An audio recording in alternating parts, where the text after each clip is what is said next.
ਸਤਿ ਸ਼੍ਰੀ ਅਕਾਲ। ਤੁਸੀਂ ਵੇਖ ਰਹੇ ਹੋ ਟੀਵੀ ਪੰਜਾਬ ਤੇ ਮੈਂ ਹਾਂ ਤੁਹਾਡੇ ਨਾਲ ਇੰਦਰਪ੍ਰੀਤ ਕੌਰ ਪੰਨੂ। ਖਬਰਾਂ ਦੇ ਇਸ ਬੁਲੇਟਿਨ ਦੇ ਵਿੱਚ ਤੁਹਾਡਾ ਸਵਾਗਤ ਹੈ। ਸਭ ਤੋਂ ਪਹਿਲਾਂ ਨਜ਼ਰ ਮਾਰਦੇ ਹਾਂ ਹੈਡਲਾਈਨਸ ਦੇ ਉੱਪਰ। ਪੁਲਿਸ ਨੇ ਗ੍ਰਿਫਤਾਰ ਕੀਤੇ 3 ਪੰਜਾਬੀ ਟਰੈਕਟਰ ਟ੍ਰੇਲਰ ਤੇ ਲੋਡ ਕਰਦੇ ਸਨ ਚੋਰੀ। ਟਰੂਡੋ ਨੇ ਦੱਸੀ ਆਪਣੀ ਇੱਛਾ, ਬਣੇ ਰਹਿਣਾ ਚਾਹੁੰਦੇ ਹਨ ਲੀਡਰ। ਵੱਡੇ ਐਕਸਪ੍ਰੈਸ ਐਂਟਰੀ ਡਰਾਅ ਦਾ ਐਲਾਨ, ਵਿਭਾਗ ਨੇ ਕੱਢਿਆ ਸਾਲ ਦਾ ਤੀਸਰਾ ਵੱਡਾ ਡਰਾਅ। ਹਾਈਵੇ ਤੇ ਉਤਾਰਿਆ ਜਹਾਜ਼, ਪਾਇਲਟ ਨੇ ਦੱਸਿਆ ਇਸ ਦਾ ਕਾਰਨ। ਉਡਾਨਾਂ 'ਚ ਵਾਧੇ ਦੀ ਤਿਆਰੀ, 에ਅਰਲਾਈਨ ਨੇ ਦਿੱਤੀ ਇਸ ਦੀ ਜਾਣਕਾਰੀ। ਟਰੈਕਟਰ ਟ੍ਰੇਲਰ ਚੋਰੀ ਕਰਨ ਅਤੇ ਲੋਡ ਦੀ ਚੋਰੀ ਕਰਨ ਸੰਬੰਧੀ ਪੀਲ ਪੁਲਿਸ ਵੱਲੋਂ ਇੱਕ ਵੱਡੇ ਗਿਰੋਹ ਦਾ ਪਰਦਾਫਾਸ਼ ਕੀਤਾ ਗਿਆ ਹੈ। ਉਨ੍ਹਾਂ ਵੱਲੋਂ 3 ਜਾਣਿਆਂ ਨੂੰ ਗ੍ਰਿਫਤਾਰ ਕੀਤਾ ਗਿਆ। ਤਿੰਨੋਂ ਜਾਣੇ ਪੰਜਾਬੀ ਹਨ, ਜਿਨ੍ਹਾਂ ਦੇ ਨਾਮ ਵੀ ਪੁਲਿਸ ਵੱਲੋਂ ਜਨਤਕ ਕੀਤੇ ਗਏ ਹਨ। ਪੀਲ ਪੁਲਿਸ ਦੇ ਹੱਥ ਵੱਡੀ ਕਾਮਯਾਬੀ ਲੱਗੀ ਹੈ, ਜਿੱਥੇ ਉਨ੍ਹਾਂ ਵੱਲੋਂ ਟਰੱਕ ਟ੍ਰੇਲਰ ਅਤੇ ਲੋਡ ਚੋਰੀ ਕਰਨ ਵਾਲੇ ਗਿਰੋਹ ਦਾ ਪਰਦਾਫਾਸ਼ ਕੀਤਾ ਗਿਆ। ਪੀਲ ਪੁਲਿਸ ਵੱਲੋਂ ਜਾਣਕਾਰੀ ਦਿੱਤੀ ਗਈ ਹੈ ਕਿ ਉਨ੍ਹਾਂ ਵੱਲੋਂ ਟਰੈਕਟਰ ਟ੍ਰੇਲਰ ਅਤੇ ਲੋਡ ਚੋਰੀ ਕਰਨ ਦੇ ਸੰਬੰਧ ਦੇ ਵਿੱਚ 3 ਜਾਣਿਆਂ ਨੂੰ ਗ੍ਰਿਫਤਾਰ ਕੀਤਾ ਗਿਆ। ਪੁਲਿਸ ਵੱਲੋਂ ਇਸ ਸੰਬੰਧੀ ਅਪ੍ਰੈਲ ਮਹੀਨੇ ਵਿੱਚ ਜਾਂਚ ਦੀ ਸ਼ੁਰੂਆਤ ਕੀਤੀ ਗਈ ਸੀ। ਇਨਵੈਸਟੀਗੇਟਰਸ ਦੇ ਵੱਲੋਂ ਦੱਸਿਆ ਗਿਆ ਹੈ ਕਿ ਸਸਪੈਕਟ ਦੇ ਵੱਲੋਂ ਚੋਰੀ ਦਾ ਸਮਾਨ ਲੁਕਾਉਣ ਦੇ ਵਾਸਤੇ GTA ਦੀਆਂ ਸਟੋਰੇਜ ਫੈਸਿਲਿਟੀਆਂ ਦੀ ਵਰਤੋਂ ਕੀਤੀ ਜਾਂਦੀ ਸੀ। ਇਸ ਤੋਂ ਬਾਅਦ ਇਹਨਾਂ ਵੱਲੋਂ ਵੱਖ-ਵੱਖ ਥਾਵਾਂ ਦੇ ਉੱਪਰ ਚੋਰੀ ਕੀਤਾ ਹੋਇਆ ਸਮਾਨ ਵੇਚਿਆ ਜਾਂਦਾ ਸੀ। ਹੁਣ ਇਸ ਸੰਬੰਧੀ ਪੁਲਿਸ ਵੱਲੋਂ ਅਕਤੂਬਰ 27 ਨੂੰ 3 ਜਾਣੇ ਗ੍ਰਿਫਤਾਰ ਕੀਤੇ ਗਏ ਹਨ। ਇਸ ਦੀ ਸਾਰੀ ਜਾਣਕਾਰੀ ਪੁਲਿਸ ਵੱਲੋਂ ਇੱਕ ਨਿਊਜ਼ ਰਿਲੀਜ਼ ਦੇ ਵਿੱਚ ਸਾਂਝੀ ਕੀਤੀ ਗਈ ਹੈ। ਜਿਹੜੇ 3 ਜਾਣਿਆਂ ਨੂੰ ਗ੍ਰਿਫਤਾਰ ਕੀਤਾ ਗਿਆ ਹੈ, ਪੁਲਿਸ ਵੱਲੋਂ ਉਹਨਾਂ ਦੇ ਨਾਮ ਵੀ ਜਨਤਕ ਕੀਤੇ ਗਏ। ਇਹਨਾਂ ਦੇ ਨਾਮ ਹਨ ਤਰਵੰਤ ਗਿੱਲ, ਜਿਸ ਦੀ ਉਮਰ 39 ਸਾਲ, ਰਵਨੀਤ ਬਰਾੜ, ਜਿਸ ਦੀ ਉਮਰ 25 ਸਾਲ, ਦਿਵੇਸ਼ ਪਾਲ, ਜਿਸ ਦੀ ਉਮਰ 23 ਸਾਲ ਦੇ ਕਰੀਬ ਦੱਸੀ ਗਈ ਹੈ। ਪੁਲਿਸ ਵੱਲੋਂ ਦੱਸਿਆ ਗਿਆ ਹੈ ਕਿ ਉਨ੍ਹਾਂ ਵੱਲੋਂ ਚੋਰੀ ਦੇ ਮਾਮਲੇ ਸੰਬੰਧੀ ਇਹਨਾਂ ਤਿੰਨਾਂ ਨੂੰ ਚਾਰਜ ਕੀਤਾ ਗਿਆ। ਪੁਲਿਸ ਵੱਲੋਂ ਇਹਨਾਂ ਸਸਪੈਕਟ ਦੇ ਕੋਲੋਂ ਚੋਰੀ ਕੀਤੇ 20 ਲੋਡ ਟਰੱਕ ਟ੍ਰੇਲਰ, ਜਿਸ ਦੀ ਕੀਮਤ $4 ਮਿਲੀਅਨ ਦੇ ਕਰੀਬ ਬਣਦੀ ਹੈ, ਉਨ੍ਹਾਂ ਨੂੰ ਜ਼ਬਤ ਕੀਤਾ ਗਿਆ। ਪੁਲਿਸ ਦਾ ਕਹਿਣਾ ਹੈ ਕਿ ਜੇਕਰ ਕਿਸੇ ਨੂੰ ਵੀ ਇਸ ਮਾਮਲੇ ਸੰਬੰਧੀ ਕੋਈ ਹੋਰ ਵਧੇਰੇ ਜਾਣਕਾਰੀ ਹੋਵੇ ਤਾਂ ਉਨ੍ਹਾਂ ਦੇ ਨਾਲ ਸੰਪਰਕ ਕੀਤਾ ਜਾ ਸਕਦਾ ਹੈ। ਪ੍ਰਧਾਨ ਮੰਤਰੀ ਜਸਟਿਨ ਟਰੂਡੋ ਵੱਲੋਂ ਇੱਕ ਪ੍ਰੈਸ ਕਾਨਫਰੰਸ ਦੌਰਾਨ ਆਪਣੀ ਇੱਛਾ ਦਾ ਪ੍ਰਗਟਾਵਾ ਕੀਤਾ ਗਿਆ ਹੈ। ਜਸਟਿਨ ਟਰੂਡੋ ਚਾਹੁੰਦੇ ਨੇ ਕਿ ਅਗਲੀਆਂ ਫੈਡਰਲ ਚੋਣਾਂ ਤੱਕ ਉਹ ਲਿਬਰਲ ਪਾਰਟੀ ਦੇ ਲੀਡਰ ਬਣੇ ਰਹਿਣ।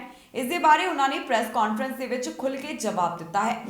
ਪ੍ਰਧਾਨ ਮੰਤਰੀ ਜਸਟਿਨ ਟਰੂਡੋ ਵੱਲੋਂ ਅਗਲੀਆਂ ਚੋਣਾਂ ਵਾਸਤੇ ਆਪਣੀ ਇੱਛਾ ਦਾ ਪ੍ਰਗਟਾਵਾ ਕੀਤਾ ਗਿਆ ਹੈ। ਪ੍ਰਧਾਨ ਮੰਤਰੀ ਜਸਟਿਨ ਟਰੂਡੋ ਵੱਲੋਂ ਇੱਛਾ ਪ੍ਰਗਟਾਈ ਗਈ ਹੈ ਕਿ ਉਹ ਅਗਲੀਆਂ ਫੈਡਰਲ ਚੋਣਾਂ ਦੇ ਵਿੱਚ ਵੀ ਲਿਬਰਲ ਲੀਡਰ ਬਣੇ ਰਹਿਣਗੇ। ਦੱਸ ਦਈਏ ਕਿ ਕੈਨੇਡਾ ਦੇ ਵਿੱਚ ਜੋ 20 ਸਤੰਬਰ ਨੂੰ ਫੈਡਰਲ ਚੋਣਾਂ ਹੋਈਆਂ, ਇਸ ਦੇ ਜੋ ਨਤੀਜੇ ਸਾਹਮਣੇ ਆਏ, ਉਸ ਤੋਂ ਬਾਅਦ ਕੈਨੇਡਾ ਦੇ ਵਿੱਚ ਇੱਕ ਵਾਰ ਫਿਰ ਤੋਂ ਮਾਈਨੋਰਿਟੀ ਗਵਰਨਮੈਂਟ ਬਣੀ ਹੈ। ਇਸ ਦੌਰਾਨ ਪ੍ਰਧਾਨ ਮੰਤਰੀ ਜਸਟਿਨ ਟਰੂਡੋ ਵੱਲੋਂ ਕਿਹਾ ਗਿਆ ਹੈ ਕਿ ਉਹ ਚਾਹੁੰਦੇ ਨੇ ਕਿ ਅਗਲੀਆਂ ਫੈਡਰਲ ਚੋਣਾਂ ਦੇ ਵਿੱਚ ਵੀ ਉਹ ਲਿਬਰਲ ਪਾਰਟੀ ਦੇ ਲੀਡਰ ਬਣੇ ਰਹਿਣ। ਇਨ੍ਹਾਂ ਵਿਚਾਰਾਂ ਦੀ ਸਾਂਝ ਪ੍ਰਧਾਨ ਮੰਤਰੀ ਜਸਟਿਨ ਟਰੂਡੋ ਵੱਲੋਂ ਇੱਕ ਪ੍ਰੈਸ ਕਾਨਫਰੰਸ ਦੌਰਾਨ ਪਾਈ ਗਈ ਹੈ। ਇਸ ਪ੍ਰੈਸ ਕਾਨਫਰੰਸ ਦੇ ਵਿੱਚ ਉਨ੍ਹਾਂ ਨੂੰ ਲਿਬਰਲ ਲੀਡਰ ਸੰਬੰਧੀ ਜੋ ਸਵਾਲ ਪੁੱਛਿਆ ਗਿਆ ਸੀ, ਉਸ ਦਾ ਜਵਾਬ ਦਿੰਦਿਆਂ ਜਸਟਿਨ ਟਰੂਡੋ ਨੇ ਕਿਹਾ ਹੈ ਕਿ ਉਹ ਚਾਹੁੰਦੇ ਹਨ ਕਿ ਅਗਲੀਆਂ ਚੋਣਾਂ ਦੇ ਵਿੱਚ ਵੀ ਫੈਡਰਲ ਲੀਡਰ ਰਹਿਣ। ਜ਼ਿਕਰਯੋਗ ਹੈ ਕਿ 20 ਸਤੰਬਰ ਨੂੰ ਜੋ ਫੈਡਰਲ ਚੋਣਾਂ ਹੋਈਆਂ, ਇਸ ਦੌਰਾਨ ਲਿਬਰਲ ਪਾਰਟੀ ਦੀ ਝੋਲੀ 160 ਸੀਟਾਂ ਆਈਆਂ। 2019 ਦੇ ਮੁਕਾਬਲੇ ਇਸ ਵਾਰ ਪਾਰਟੀ ਨੂੰ 3 ਸੀਟਾਂ ਵੱਧ ਮਿਲੀਆਂ। ਸਰਕਾਰ ਬਣਾਉਣ ਦੇ ਵਾਸਤੇ ਉਨ੍ਹਾਂ ਨੂੰ 170 ਸੀਟਾਂ ਦੀ ਜ਼ਰੂਰਤ ਸੀ, ਪਰ ਉਨ੍ਹਾਂ ਨੂੰ ਬਹੁਮਤ ਨਹੀਂ ਮਿਲ ਸਕੀ। ਇੱਥੇ ਦੱਸਣਯੋਗ ਹੈ ਕਿ ਪ੍ਰਧਾਨ ਮੰਤਰੀ ਜਸਟਿਨ ਟਰੂਡੋ ਦੀ ਕੈਬਨਿਟ ਦਾ ਗਠਨ ਹੋ ਚੁੱਕਿਆ ਹੈ। ਕੈਬਨਿਟ ਦੇ ਵੱਲੋਂ ਕੱਲ੍ਹ ਸਹੁੰ ਚੁੱਕੀ ਗਈ ਹੈ। ਪ੍ਰਧਾਨ ਮੰਤਰੀ ਜਸਟਿਨ ਟਰੂਡੋ ਦੀ ਇਸ ਕੈਬਨਿਟ ਦੇ ਵਿੱਚ ਕਈ ਨਵੇਂ ਚਿਹਰੇ ਸ਼ਾਮਿਲ ਹੋਏ ਨੇ ਤੇ ਕਈਆਂ ਦੇ ਅਹੁਦਿਆਂ ਦੇ ਵਿੱਚ ਵੀ ਬਦਲਾਵ ਕੀਤਾ ਗਿਆ ਹੈ। ਕੈਨੇਡਾ ਦੇ ਸਾਬਕਾ ਰੱਖਿਆ ਮੰਤਰੀ ਹਰਜੀਤ ਸੱਜਣ ਦਾ ਵੀ ਅਹੁਦਾ ਬਦਲਿਆ ਗਿਆ ਹੈ। ਉਨ੍ਹਾਂ ਦੀ ਜਗ੍ਹਾ ਦੇ ਉੱਪਰ ਹੁਣ ਰੱਖਿਆ ਮੰਤਰੀ ਅਨੀਤਾ ਆਨੰਦ ਹੋਣਗੇ। IRCC ਵੱਲੋਂ ਆਪਣੇ ਨਵੇਂ PNP specific express entry draw ਦਾ ਐਲਾਨ ਕੀਤਾ ਗਿਆ। ਇਸ ਸਾਲ ਦਾ ਤੀਸਰਾ ਵੱਡਾ ਡਰਾਅ ਕੱਢਿਆ ਗਿਆ, ਜਿਸ ਦੇ ਵਿੱਚ 800 ਤੋਂ ਵੱਧ ਉਮੀਦਵਾਰਾਂ ਨੂੰ ਇਨਵੀਟੇਸ਼ਨ ਦਿੱਤੇ ਗਏ ਹਨ। ਸਤੰਬਰ ਮਹੀਨੇ ਦੌਰਾਨ Canadian experience class express entry draw ਨਹੀਂ ਕੱਢਿਆ ਗਿਆ। ਸਿਰਫ PNP ਸਪੈਸੀਫਿਕ ਡਰਾਅ ਹੀ ਐਲਾਨੇ ਜਾ ਰਹੇ ਹਨ। ਹੁਣ ਇਮੀਗ੍ਰੇਸ਼ਨ ਮੰਤਰੀ ਨੂੰ ਵੀ ਬਦਲਿਆ ਗਿਆ ਹੈ। ਉਸ ਤੋਂ ਬਾਅਦ ਉਮੀਦ ਕੀਤੀ ਜਾ ਰਹੀ ਹੈ ਕਿ ਇਮੀਗ੍ਰੇਸ਼ਨ ਦੇ ਨਾਲ ਸੰਬੰਧਿਤ ਆਉਣ ਵਾਲੇ ਦਿਨਾਂ ਦੇ ਵਿੱਚ ਕੋਈ ਵੱਡਾ ਐਲਾਨ ਹੋ ਸਕਦਾ ਹੈ। IRCC ਵੱਲੋਂ ਇੱਕ ਵੱਡੇ express entry PNP specific draw ਦਾ ਐਲਾਨ ਕੀਤਾ ਗਿਆ, ਜਿਸ ਦੇ ਵਿੱਚ ਵੱਧ ਗਿਣਤੀ ਉਮੀਦਵਾਰਾਂ ਨੂੰ ਇਨਵੀਟੇਸ਼ਨ ਦਿੱਤੇ ਗਏ ਹਨ। ਦੱਸ ਦਈਏ ਕਿ IRCC ਵੱਲੋਂ ਇਹ ਤੀਸਰਾ ਵੱਡਾ PNP ਡਰਾਅ ਕੱਢਿਆ ਗਿਆ ਹੈ, ਜਿਸ ਦੇ ਵਿੱਚ 888 ਉਮੀਦਵਾਰਾਂ ਦੀ ਕਿਸਮਤ ਝਾਕੀ ਹੈ। ਇਸ ਡਰਾਅ ਦਾ ਐਲਾਨ ਅਕਤੂਬਰ 27 ਨੂੰ ਕੀਤਾ ਗਿਆ, ਜਿੱਥੇ immigration, refugees and citizenship Canada ਵੱਲੋਂ ਕਈ ਉਮੀਦਵਾਰਾਂ ਨੂੰ ਸੱਦੇ ਜਾਰੀ ਕੀਤੇ ਗਏ ਹਨ। ਇਸ ਡਰਾਅ ਦੇ ਵਿੱਚ ਇਨਵੀਟੇਸ਼ਨ ਹਾਸਲ ਕਰਨ ਵਾਸਤੇ ਉਮੀਦਵਾਰਾਂ ਕੋਲ ਘੱਟੋ-ਘੱਟ 744 ਸਕੋਰਸ ਹੋਣੇ ਜ਼ਰੂਰੀ ਸਨ। IRCC ਵੱਲੋਂ ਜੋ ਹੁਣ ਤੱਕ PNP ਸਪੈਸੀਫਿਕ ਡਰਾਅ ਕੱਢੇ ਗਏ, ਉਸ ਵਿੱਚੋਂ ਇਹ ਤੀਸਰਾ ਵੱਡਾ ਡਰਾਅ ਸੀ। ਸਭ ਤੋਂ ਵੱਡੇ ਡਰਾਅ ਦੇ ਤਹਿਤ 1000 ਤੋਂ ਵੱਧ ਉਮੀਦਵਾਰਾਂ ਨੂੰ ਇਨਵੀਟੇਸ਼ਨ ਦਿੱਤੇ ਗਏ ਸਨ। ਇਹ ਡਰਾਅ IRCC ਵੱਲੋਂ ਜੂਨ 23 ਨੂੰ ਕੱਢਿਆ ਗਿਆ ਸੀ, ਜਿਸ ਦੇ ਵਿੱਚ 1002 ਉਮੀਦਵਾਰਾਂ ਦੀ ਕਿਸਮਤ ਜਾਗੀ ਸੀ। ਦੂਸਰਾ ਵੱਡਾ PNP ਸਪੈਸੀਫਿਕ ਡਰਾਅ ਜੂਨ 9 ਨੂੰ ਕੱਢਿਆ ਗਿਆ ਸੀ, ਜਿਸ ਦੇ ਵਿੱਚ 940 ਉਮੀਦਵਾਰਾਂ ਦੀ ਕਿਸਮਤ ਜਾਗੀ ਸੀ। ਇਸ ਤੋਂ ਪਹਿਲਾਂ ਜੋ ਵਿਭਾਗ ਵੱਲੋਂ PNP ਸਪੈਸੀਫਿਕ ਡਰਾਅ ਕੱਢਿਆ ਗਿਆ, ਉਸ ਵਿੱਚ 681 ਉਮੀਦਵਾਰਾਂ ਨੂੰ ਇਨਵੀਟੇਸ਼ਨ ਮਿਲੇ ਸਨ ਤੇ ਇਸ ਡਰਾਅ ਦੇ ਵਿੱਚ ਉਹਨਾਂ ਨੂੰ 720 ਸਕੋਰਸ ਦੀ ਜ਼ਰੂਰਤ ਸੀ। ਇੱਥੇ ਇਹ ਵੀ ਦੱਸਣਯੋਗ ਹੈ ਕਿ IRCC ਵੱਲੋਂ ਸਤੰਬਰ ਮਹੀਨੇ ਦੌਰਾਨ ਸਿਰਫ PNP ਸਪੈਸੀਫਿਕ ਡਰਾਅ ਹੀ ਕੱਢੇ ਗਏ ਹਨ। ਵਿਭਾਗ ਵੱਲੋਂ ਕੈਨੇਡੀਅਨ ਐਕਸਪੀਰੀਅੰਸ ਕਲਾਸ ਡਰਾਅ ਦਾ ਐਲਾਨ ਨਹੀਂ ਕੀਤਾ ਗਿਆ, ਜਿਸ ਤੋਂ ਬਾਅਦ ਕਈਆਂ ਵੱਲੋਂ ਇਹ ਉਮੀਦ ਜਤਾਈ ਜਾ ਰਹੀ ਹੈ ਕਿ ਹੁਣ ਇਮੀਗ੍ਰੇਸ਼ਨ ਦੇ ਨਾਲ ਸੰਬੰਧਿਤ ਕੋਈ ਵੱਡਾ ਐਲਾਨ ਹੋ ਸਕਦਾ ਹੈ ਜਾਂ ਫਿਰ ਵਿਭਾਗ ਵੱਲੋਂ ਕੋਈ ਵੱਡਾ ਸਰਪ੍ਰਾਈਜ਼ ਦਿੱਤਾ ਜਾਵੇਗਾ। ਇਸ ਦੇ ਨਾਲ ਹੀ ਅਕਤੂਬਰ 26 ਨੂੰ ਕੈਨੇਡਾ ਦੇ ਨਵੇਂ ਇਮੀਗ੍ਰੇਸ਼ਨ ਦੇ ਅਹੁਦੇ ਦੇ ਉੱਪਰ ਫਰੇਜ਼ਰ ਨੂੰ ਲਗਾਇਆ ਗਿਆ ਹੈ। ਉਮੀਦ ਕੀਤੀ ਜਾ ਰਹੀ ਹੈ ਕਿ ਹੁਣ ਕੈਬਨਿਟ ਵੱਲੋਂ ਸਹੁੰ ਚੁੱਕਣ ਤੋਂ ਬਾਅਦ ਹੀ ਇਮੀਗ੍ਰੇਸ਼ਨ ਦੇ ਨਾਲ ਸੰਬੰਧਿਤ ਕੋਈ ਵੱਡਾ ਐਲਾਨ ਹੋਵੇਗਾ। ਹੁਣ ਸਭ ਦੀਆਂ ਨਿਗਾਹਾਂ ਕੈਨੇਡਾ ਦੇ ਨਵੇਂ ਇਮੀਗ੍ਰੇਸ਼ਨ ਮੰਤਰੀ ਉੱਪਰ ਟਿਕੀਆਂ ਹੋਈਆਂ ਨੇ ਕਿ ਉਹਨਾਂ ਵੱਲੋਂ ਕੋਈ ਵੱਡਾ ਸਰਪ੍ਰਾਈਜ਼ ਦਿੱਤਾ ਜਾ ਸਕਦਾ ਹੈ। ਜ਼ਿਕਰਯੋਗ ਹੈ ਕਿ ਇਮੀਗ੍ਰੇਸ਼ਨ ਵਿਭਾਗ ਵੱਲੋਂ ਜੋ ਟਾਰਗੇਟ ਤੈਅ ਕੀਤਾ ਗਿਆ, ਉਸ ਦੇ ਮੁਤਾਬਕ 4,01,000 ਇਮੀਗ੍ਰੈਂਟਸ ਦਾ ਸਵਾਗਤ ਕੀਤਾ ਜਾਣਾ ਹੈ, ਪਰ ਅਜੇ ਤੱਕ ਇਹ ਟਾਰਗੇਟ ਪੂਰਾ ਨਹੀਂ ਹੋ ਸਕਿਆ ਤੇ ਉਮੀਦ ਜਤਾਈ ਜਾ ਰਹੀ ਹੈ ਕਿ ਕੁਝ ਫਰਵਰੀ 13 ਵਰਗਾ ਹੋ ਸਕਦਾ ਹੈ ਜਾਂ ਫਿਰ ਜੋ ਇੱਕ ਪ੍ਰੋਗਰਾਮ ਐਲਾਨ ਕੀਤਾ ਗਿਆ ਸੀ, ਜਿਸ ਦੇ ਵਿੱਚ ਕਈ ਟੈਂਪਰੇਰੀ ਵਰਕਰਸ ਨੂੰ ਪੱਕਾ ਹੋਣ ਦਾ ਮੌਕਾ ਦਿੱਤਾ ਗਿਆ। ਇਮੀਗ੍ਰੇਸ਼ਨ ਵਿਭਾਗ ਕੁਝ ਇਸ ਤਰ੍ਹਾਂ ਦਾ ਵੀ ਲੈ ਕੇ ਆ ਸਕਦਾ ਹੈ। ਟੋਰਾਂਟੋ ਤੋਂ ਇੱਕ ਅਜਿਹਾ ਮਾਮਲਾ ਸਾਹਮਣੇ ਆਇਆ ਜਿੱਥੇ ਹਾਈਵੇ ਉੱਪਰ ਐਮਰਜੈਂਸੀ ਜਹਾਜ਼ ਦੀ ਲੈਂਡਿੰਗ ਕਰਨੀ ਪਈ। ਪਾਇਲਟ ਵੱਲੋਂ ਕਾਰਨ ਦੱਸਿਆ ਗਿਆ ਕਿ ਉਹਨਾਂ ਵੱਲੋਂ ਅਜਿਹਾ ਕਿਉਂ ਕੀਤਾ ਗਿਆ। ਜਾਣਕਾਰੀ ਮੁਤਾਬਕ ਇਸ ਜਹਾਜ਼ ਦਾ ਇੰਜਨ ਖਰਾਬ ਹੋ ਗਿਆ ਸੀ ਤੇ ਉਹ ਰਨਵੇ ਤੱਕ ਨਹੀਂ ਪਹੁੰਚ ਸਕਦੇ ਸਨ ਤੇ ਪਾਇਲਟ ਵੱਲੋਂ ਆਪਣੇ ਦਿਮਾਗ ਦੀ ਵਰਤੋਂ ਕਰਦਿਆਂ ਇਸ ਜਹਾਜ਼ ਨੂੰ ਹਾਈਵੇ ਉੱਪਰ ਉਤਾਰਿਆ ਗਿਆ। ਇਸ ਦੀ ਲੈਂਡਿੰਗ ਬਿਲਕੁਲ ਠੀਕ ਰਹੀ ਹੈ, ਕਿਸੇ ਨੂੰ ਵੀ ਕੋਈ ਸੱਟਾਂ ਨਹੀਂ ਆਈਆਂ। ਹਾਈਵੇ 407 ਦੇ ਉੱਪਰ ਇੱਕ ਜਹਾਜ਼ ਦੀ ਐਮਰਜੈਂਸੀ ਲੈਂਡਿੰਗ ਕਰਨੀ ਪਈ। ਪਾਇਲਟ ਕੋਲ ਹਾਈਵੇ 407 ਦੇ ਉੱਪਰ ਲੈਂਡਿੰਗ ਕਰਨ ਤੋਂ ਇਲਾਵਾ ਕੋਈ ਵੀ ਵਿਕਲਪ ਨਹੀਂ ਬਚਿਆ ਸੀ, ਕਿਉਂਕਿ ਇਸ ਜਹਾਜ਼ ਦਾ ਅਚਾਨਕ ਇੰਜਨ ਖਰਾਬ ਹੋ ਗਿਆ। ਜੀ ਹਾਂ, ਜਿਸ ਪਾਇਲਟ ਵੱਲੋਂ ਹਾਈਵੇ 407 ਉੱਪਰ ਜਹਾਜ਼ ਦੀ ਐਮਰਜੈਂਸੀ ਲੈਂਡਿੰਗ ਕਰਵਾਈ ਗਈ ਹੈ, ਉਸ ਵੱਲੋਂ ਆਪਣੇ ਵਿਚਾਰ ਸਾਂਝੇ ਕਰਦਿਆਂ ਦੱਸਿਆ ਗਿਆ ਕਿ ਇੰਜਨ ਦੇ ਵਿੱਚ ਖਰਾਬੀ ਹੋਣ ਦੇ ਕਾਰਨ ਉਸ ਕੋਲ ਕੋਈ ਹੋਰ ਆਪਸ਼ਨ ਨਹੀਂ ਬਚਿਆ। ਇਸ ਤੋਂ ਬਾਅਦ ਉਸ ਵੱਲੋਂ ਸਿੰਗਲ ਇੰਜਨ ਪਾਈਪਰ PA 28 ਨੂੰ ਹਾਈਵੇ 407 ਉੱਪਰ ਲੈਂਡ ਕੀਤਾ ਗਿਆ। ਇਹ ਮਾਮਲਾ ਸਵੇਰੇ 11 ਵਜੇ ਦੇ ਕਰੀਬ ਸਾਹਮਣੇ ਆਇਆ। ਇਸ ਜਹਾਜ਼ ਵਿੱਚ 2 ਪਾਇਲਟ ਸਵਾਰ ਸਨ ਅਤੇ ਦੋਹਾਂ ਵਿੱਚੋਂ ਕੋਈ ਵੀ ਇੰਜਰਡ ਨਹੀਂ ਹੋਇਆ। ਇਸ ਬਾਰੇ ਜਾਣਕਾਰੀ ਸਾਂਝੀ ਕਰਦਿਆਂ ਇੱਕ ਪਾਇਲਟ ਵੱਲੋਂ ਦੱਸਿਆ ਗਿਆ ਕਿ ਉਹ 2000 ਫੁੱਟ ਦੀ ਉਚਾਈ ਦੇ ਉੱਪਰ ਸਨ ਜਿਸ ਸਮੇਂ ਇਸ ਪਲੇਨ ਦੇ ਇੰਜਨ ਦੇ ਵਿੱਚ ਖਰਾਬੀ ਆਉਣ ਲੱਗੀ। ਪਾਇਲਟ ਨੇ ਕਿਹਾ ਕਿ ਉਹਨਾਂ ਨੂੰ ਇਹ ਪਤਾ ਸੀ ਕਿ ਉਹ ਰਨਵੇ ਤੱਕ ਨਹੀਂ ਪਹੁੰਚ ਸਕਣਗੇ।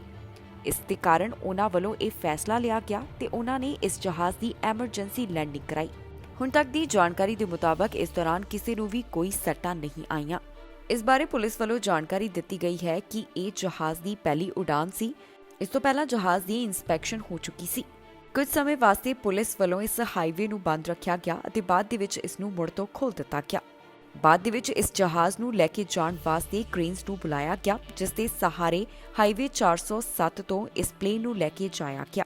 ਵੈਸਟਜੈਟ 에ਅਰਲਾਈਨ ਦੇ ਵੱਲੋਂ ਉਡਾਨਾਂ ਸੰਬੰਧੀ ਜਾਣਕਾਰੀ ਦਿੱਤੀ ਗਈ ਹੈ। 에ਅਰਲਾਈਨ ਦੇ ਵੱਲੋਂ ਦੱਸਿਆ ਗਿਆ ਹੈ ਕਿ ਉਹਨਾਂ ਵੱਲੋਂ ਦਸੰਬਰ ਮਹੀਨੇ ਦੌਰਾਨ ਉਡਾਨਾਂ ਦੇ ਵਿੱਚ ਵਾਧਾ ਕੀਤਾ ਜਾਵੇਗਾ। ਕਿਹੜੀਆਂ ਉਡਾਨਾਂ ਦਾ 에ਅਰਲਾਈਨ ਵੱਲੋਂ ਜ਼ਿਕਰ ਕੀਤਾ ਗਿਆ ਹੈ, ਤੁਹਾਨੂੰ ਸਾਰੀ ਜਾਣਕਾਰੀ ਦੱਸਾਂਗੇ ਇਸ ਖਬਰ ਦੇ ਵਿੱਚ।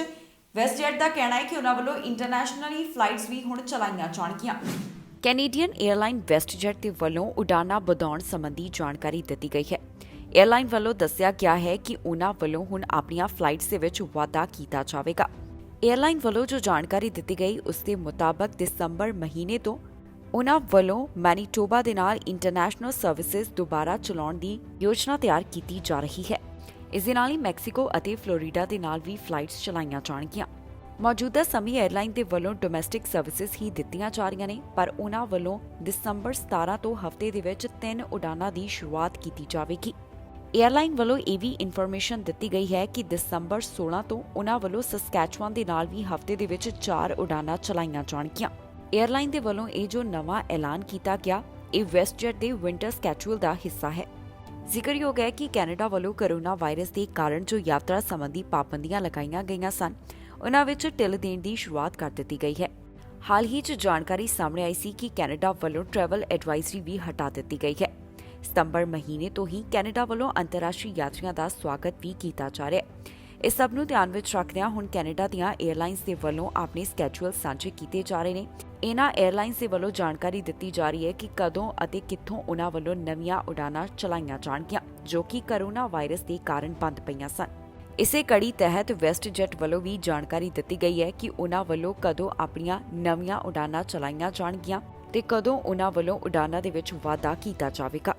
ਅਮਰੀਕਾ ਦੀ ਇੱਕ ਜਗ੍ਹਾ ਤੋਂ ਅਜਿਹਾ ਮਾਮਲਾ ਸਾਹਮਣੇ ਆਇਆ ਜਿੱਥੇ ਘਰ ਦੇ ਵਿੱਚ 8 ਸਾਲਾ ਬੱਚੇ ਦਾ ਪਿੰਜਰ ਮਿਲਿਆ। ਇਸ ਸੰਬੰਧੀ ਪੁਲਿਸ ਵੱਲੋਂ ਮਾਂ ਤੇ ਉਸਦੇ ਬॉयਫ੍ਰੈਂਡ ਨੂੰ ਗ੍ਰਿਫਤਾਰ ਕੀਤਾ ਗਿਆ। ਇਸ ਬੱਚੇ ਦੇ ਜਿਹੜੇ ਭੈਣ ਭਰਾ ਸਨ ਉਹਨਾਂ ਵੱਲੋਂ ਜਾਣਕਾਰੀ ਦਿੱਤੀ ਗਈ ਹੈ ਕਿ ਇਸ ਬੱਚੇ ਦੀ ਮੌਤ 1 ਸਾਲ ਪਹਿਲਾਂ ਹੀ ਹੋ ਚੁੱਕੀ ਸੀ। ਇੱਕ ਘਰ ਵਿੱਚੋਂ 8 ਸਾਲਾ ਬੱਚੇ ਦਾ ਰਿਮੇਨ ਬਰਾਮਦ ਹੋਇਆ, ਜਿਸ ਤੋਂ ਬਾਅਦ ਇੱਕ ਟੈਕਸਸ ਦੇ ਜੋੜੇ ਨੂੰ ਗ੍ਰਿਫਤਾਰ ਕੀਤਾ ਗਿਆ। ਜਾਣਕਾਰੀ ਮੁਤਾਬਕ ਇੱਕ ਔਰਤ ਅਤੇ ਉਸਦੇ ਬॉयਫ੍ਰੈਂਡ ਨੂੰ ਗ੍ਰਿਫਤਾਰ ਕੀਤਾ ਗਿਆ। ਇਨ੍ਹਾਂ ਦੋਹਾਂ ਜਾਣਿਆਂ ਨੂੰ ਇੱਕ 8 ਸਾਲਾ ਬੱਚੇ ਦੀ ਮੌਤ ਦੇ ਸੰਬੰਧ ਦੇ ਵਿੱਚ ਗ੍ਰਿਫਤਾਰ ਕੀਤਾ ਗਿਆ ਹੈ। ਜਾਣਕਾਰੀ ਮੁਤਾਬਕ ਹਿਊਸਟਨ ਏਰੀਆ ਦੇ ਅਪਾਰਟਮੈਂਟ ਵਿੱਚੋਂ ਇੱਕ 8 ਸਾਲਾ ਬੱਚੇ ਦਾ ਸਕੈਲੇਟਲ ਮਿਲਿਆ। ਇਸ ਦੇ ਨਾਲ ਹੀ ਬੱਚੇ ਦੇ 3 ਭੈਣ ਭਰਾ ਇਸ ਦੌਰਾਨ ਬਚ ਗਏ। ਇਸ ਦੀ ਜਾਣਕਾਰੀ ਆਫੀਸ਼ੀਅਲਸ ਦੇ ਵੱਲੋਂ ਸਾਂਝੀ ਕੀਤੀ ਗਈ ਹੈ। ਉਨ੍ਹਾਂ ਦੱਸਿਆ ਕਿ ਔਰਤ ਦੇ ਬॉयਫ੍ਰੈਂਡ, ਜਿਸ ਦਾ ਨਾਮ ਬੈਰਨ ਹੈ, ਉਸ ਦੇ ਉੱਪਰ ਕਈ ਚਾਰਜ ਲਗਾਏ ਗਏ ਹਨ। ਇਸ ਬੱਚੇ ਦੀ ਮੌਤ ਦੇ ਨਾਲ ਸੰਬੰਧਿਤ ਮਾਂ ਦੇ ਉੱਪਰ ਵੀ ਪੁਲਿਸ ਵੱਲੋਂ ਕਈ ਚਾਰਜ ਲਗਾਏ ਗਏ ਹਨ। ਇਸ ਮਾਂ ਦਾ ਨਾਮ ਗਲੋਰੀਆ ਦੇ ਤੌਰ ਦੇ ਉੱਪਰ ਦੱਸਿਆ ਗਿਆ, ਜਿਸ ਦੀ ਉਮਰ 36 ਸਾਲ ਦੇ ਕਰੀਬ ਹੈ। ਇਨ੍ਹਾਂ ਦੋਹਾਂ ਜਾਣਿਆਂ ਨੂੰ ਹੈਰਿਸ ਕਾਉਂਟੀ ਜੇਲ੍ਹ ਦੇ ਵਿੱਚ ਬੁੱਕ ਕੀਤਾ ਗਿਆ ਹੈ। ਫਿਲਹਾਲ ਪੁਲਿਸ ਵੱਲੋਂ ਇਸ ਮਾਮਲੇ ਸੰਬੰਧੀ ਵਧੇਰੇ ਜਾਣਕਾਰੀ ਸਾਂਝੀ ਨਹੀਂ ਕੀਤੀ ਗਈ। ਇਸ ਮਾਮਲੇ ਦੌਰਾਨ ਇੱਕ ਜੋ ਸਿਬਲਿੰਗ ਬਚ ਗਿਆ, ਜਿਸ ਦੀ ਉਮਰ 15 ਸਾਲ ਦੇ ਕਰੀਬ ਸੀ, ਉਸ ਵੱਲੋਂ ਜਾਣਕਾਰੀ ਦਿੱਤੀ ਗਈ ਹੈ ਕਿ ਉਸ ਦੇ ਭਰਾ ਦੀ ਮੌਤ 1 ਸਾਲ ਪਹਿਲਾਂ ਹੀ ਹੋ ਚੁੱਕੀ ਸੀ ਤੇ ਅਪਾਰਟਮੈਂਟ ਦੇ ਅੰਦਰ ਹੀ ਉਸ ਦੀ ਬੋਡੀ ਪਈ ਰਹੀ। ਦੱਸ ਦਈਏ ਕਿ ਇਸ ਦੌਰਾਨ ਜਿਹੜੇ 3 ਜਾਣੇ ਸਰਵਾਈਵ ਕੀਤੇ ਨੇ, ਉਹਨਾਂ ਵਿੱਚੋਂ ਇੱਕ ਦੀ ਉਮਰ 15 ਸਾਲ, ਦੂਸਰੇ ਦੀ 10 ਸਾਲ ਅਤੇ ਤੀਸਰੇ ਦੀ 7 ਸਾਲ ਦੱਸੀ ਗਈ ਹੈ। ਇਹ ਤਿੰਨੋਂ ਜਾਣੇ ਇਕੱਲੇ ਹੀ ਅਪਾਰਟਮੈਂਟ ਦੇ ਵਿੱਚ ਰਹਿੰਦੇ ਸਨ। ਇਹਨਾਂ ਦੇ ਗਵਾਂਢੀਆਂ ਵੱਲੋਂ ਕੁਝ ਜ਼ਰੂਰੀ ਚੀਜ਼ਾਂ ਦੇ ਵਿੱਚ ਇਹਨਾਂ ਦੀ ਮਦਦ ਕੀਤੀ ਜਾਂਦੀ ਸੀ, ਜਿਵੇਂ ਕਿ ਫੋਨ ਚਾਰਜ ਕਰਨਾ ਅਤੇ ਖਾਣਾ ਲੈ ਕੇ ਆਉਣਾ। ਜਿਸ ਬੱਚੇ ਦੀ ਉਮਰ 7 ਸਾਲ ਦੇ ਕਰੀਬ ਹੈ, ਉਸ ਨੂੰ ਕੁਪੋਸ਼ਣ ਦਾ ਸ਼ਿਕਾਰ ਵੀ ਦੱਸਿਆ ਗਿਆ ਹੈ। ਫਿਲਹਾਲ ਇਹਨਾਂ ਤਿੰਨਾਂ ਜਾਣਿਆਂ ਨੂੰ ਹਸਪਤਾਲ ਦੇ ਵਿੱਚ ਭਰਤੀ ਕਰਵਾਇਆ ਗਿਆ ਹੈ, ਜਿੱਥੇ ਉਹਨਾਂ ਦਾ ਇਲਾਜ ਚੱਲ ਰਿਹਾ ਹੈ। During the search of the property, investigators discovered what appeared to be unidentified human remains, and an autopsy will be conducted. Shortly after the remains were discovered, Chad Daybell was taken into custody and booked into the Fremont County Jail. There, Mr. Daybell will have his initial hearing tomorrow morning at 11 a.m. at the Fremont County Courthouse in a closed hearing. ਜਾਣਕਾਰੀ ਮੁਤਾਬਕ pop Francis ਹੁਣ Canada ਆਉਣਗੇ, ਜਿੱਥੇ ਉਹਨਾਂ ਵੱਲੋਂ ਮੂਲ ਨਿਵਾਸੀ ਭਾਈਚਾਰੇ ਦੇ ਲੀਡਰਸ ਦੇ ਨਾਲ ਮੁਲਾਕਾਤ ਕੀਤੀ ਜਾਵੇਗੀ। ਇਸ ਬਾਰੇ ਐਨਡੀਪੀ ਲੀਡਰ ਜਗਮੀਤ ਸਿੰਘ ਦਾ ਬਿਆਨ ਸਾਹਮਣੇ ਆਇਆ, ਜਿਸ ਦੇ ਵਿੱਚ ਉਹਨਾਂ ਨੇ ਕਿਹਾ ਹੈ ਕਿ ਪੌਪ ਨੂੰ ਮੁਆਫੀ ਮੰਗਣੀ ਚਾਹੀਦੀ ਹੈ। ਮੁਆਫੀ ਹੀ ਕਾਫੀ ਨਹੀਂ, ਉਹਨਾਂ ਨੂੰ ਰੈਜ਼ੀਡੈਂਸ਼ੀਅਲ ਸਕੂਲਾਂ ਦੇ ਨਾਲ ਸੰਬੰਧਿਤ ਡਾਕੂਮੈਂਟ ਵੀ ਦਿਖਾਉਣੇ ਚਾਹੀਦੇ ਹਨ ਤੇ ਨਾਲ ਹੀ ਉਹਨਾਂ ਵੱਲੋਂ ਹੋਰ ਕੀ ਕਿਹਾ ਗਿਆ ਦੱਸਾਂਗੇ ਤੁਹਾਨੂੰ ਇਸ ਖਬਰ ਦੇ ਵਿੱਚ। ਪੌਪ ਫ੍ਰਾਂਸਿਸ ਕੈਨੇਡਾ ਆਉਣ ਵਾਸਤੇ ਸਹਿਮਤ ਹੋ ਗਏ ਨੇ। ਉਹਨਾਂ ਵੱਲੋਂ ਕੈਨੇਡਾ ਆ ਕੇ ਮੂਲ ਨਿਵਾਸੀ ਲੀਡਰਾਂ ਦੇ ਨਾਲ ਮੁਲਾਕਾਤ ਕੀਤੀ ਜਾਵੇਗੀ। ਜੀ ਹਾਂ, ਇਸ ਦੀ ਪੁਸ਼ਟੀ ਵੈਟੀਕਨ ਵੱਲੋਂ ਕੀਤੀ ਗਈ ਹੈ। ਉਹਨਾਂ ਦੱਸਿਆ ਕਿ ਪੌਪ ਫ੍ਰਾਂਸਿਸ ਕੈਨੇਡਾ ਦੇ ਵਿੱਚ ਮੂਲ ਨਿਵਾਸੀ ਲੀਡਰਸ ਦੇ ਨਾਲ ਮੁਲਾਕਾਤ ਕਰਨ ਵਾਸਤੇ ਸਹਿਮਤ ਹੋ ਗਏ ਨੇ। ਕੈਨੇਡਾ ਵਿੱਚ ਕੈਥੋਲਿਕ ਚਰਚ ਵੱਲੋਂ ਚਲਾਏ ਜਾਣ ਵਾਲੇ ਰੈਜ਼ੀਡੈਂਸ਼ੀਅਲ ਸਕੂਲਾਂ ਦੇ ਵਿੱਚ ਬੱਚਿਆਂ ਦੀਆਂ ਕਬਰਾਂ ਮਿਲਣ ਤੋਂ ਬਾਅਦ ਮੂਲ ਨਿਵਾਸੀ ਭਾਈਚਾਰੇ ਨਾਲ ਸਲਾਹ ਕਰਨ ਵਾਸਤੇ ਪੌਪ ਦੇ ਨਾਲ ਮੁਲਾਕਾਤ ਦੀ ਮੰਗ ਕੀਤੀ ਜਾ ਰਹੀ ਸੀ। ਵੈਟੀਕਨ ਵੱਲੋਂ ਇਸ ਬਾਰੇ ਬਿਆਨ ਜਾਰੀ ਕਰਦਿਆਂ ਦੱਸਿਆ ਗਿਆ ਕਿ Canadian conference of Catholic bishops Canada ਆਉਣਗੇ ਅਤੇ ਉਹਨਾਂ ਵੱਲੋਂ ਮੂਲ ਨਿਵਾਸੀ ਭਾਈਚਾਰੇ ਨਾਲ ਮੁਲਾਕਾਤ ਕੀਤੀ ਜਾਵੇਗੀ।